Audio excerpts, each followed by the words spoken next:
Good morning, everybody. Today we will discuss about the ferromagnetic substance. Ferromagnetic materials are the solids that are attracted by the permanent magnet or permanent magnets themselves get attracted. They are highly sensitive to the magnetic field, and high susceptibility. What are susceptibility? Susceptibility, for having the formula X is equal to M upon H. X is the magnetic susceptibility, M is the magnetization, H is the magnetic field intensity. So this ferromagnetic intensity means that how you apply it, and that means the material get highly magnetized. The ferromagnetic substances are the magnetic property associated with irons, nickel. These are the example of it: cobalt, nickel, and some alloy. These are how they are attracted. These are the example are given. So this is the ferromagnetic substance.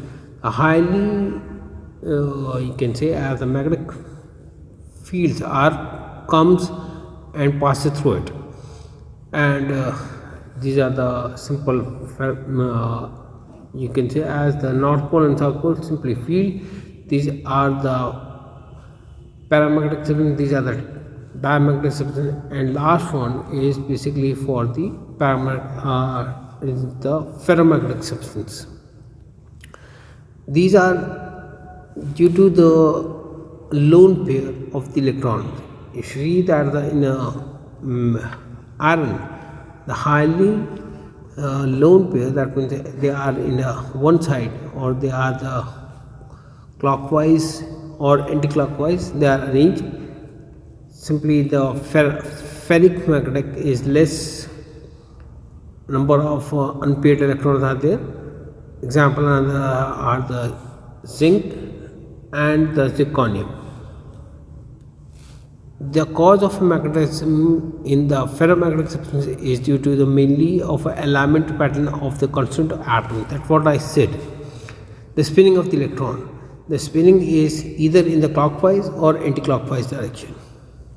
आज हम ferromagnetic substance के बारे में पढ़ेंगे। Ferromagnetic substance yes material जो है वो solid होते हैं, और ये परमानेंट मैग्नेट से बहुत जल्दी अट्रैक्ट होते हैं, या फिर परमानेंट मैग्नेट इनसे जाके अट्रैक्टेड होता है। ये हाईली सेंसिटिव होते हैं। सेंसिटिव यानी कि एकदम से चिपक जाएंगे, एकदम बहुत ज़्यादा इनका आपस में जोड़ तोड़ रहता है, आप कह सकते हैं मैग्नेटिक फील्ड से, और ये हाई मैग्नेटिक ससेप्टिबिलिटी होती है।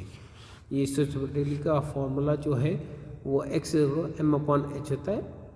X is the magnetic susceptibility, M is the magnetization, यानी कितना मैग्नेटिक सब्सटेंस बन गया है जब हम फील्ड लगाएंगे। इलेक्ट्रिक फील्ड इंटेंसिटी आप लगाएंगे, मैग्नेटिक फील्ड इंटेंसिटी, तो कितनी जल्दी वो मैग्नेट बनेगा, उसे मैग्नेटिक ससेप्टिबिलिटी बोलते हैं। एक एग्जांपल जो है आयरन है, कोबाल्ट है, जो फेरोमैग्नेटिक सब्सटेंस के एग्जांपल है। निकल है, कोबाल्ट है, और कई सारे अलॉय भी हैं इसके एग्जांपल।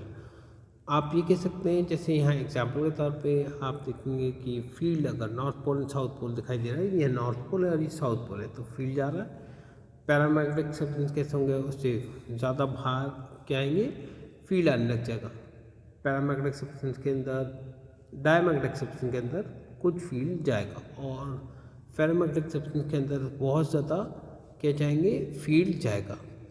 ये क्यों होता है? क्योंकि ये लोन पेयर उसमें प्रेजेंट होते हैं, और लोन पेयर एक ही में अलाइंड होते हैं, यानी या तो क्लॉकवाइज होंगे या anti clockwise.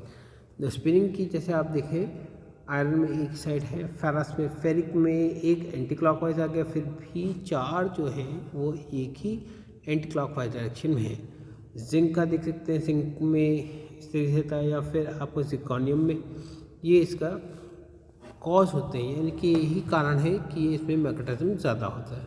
The cause of ferromagnetic substance is alignment of the pattern. ये पैटर्न ऑफ जो उसमें एटम है किस तरह से अलाइंड होते हैं, ये फेरोमैग्नेटिज्म के लिए ज़रूरत पड़ती है, क्योंकि इनके बगैर फेरोमैग्नेटिज्म नहीं होता है।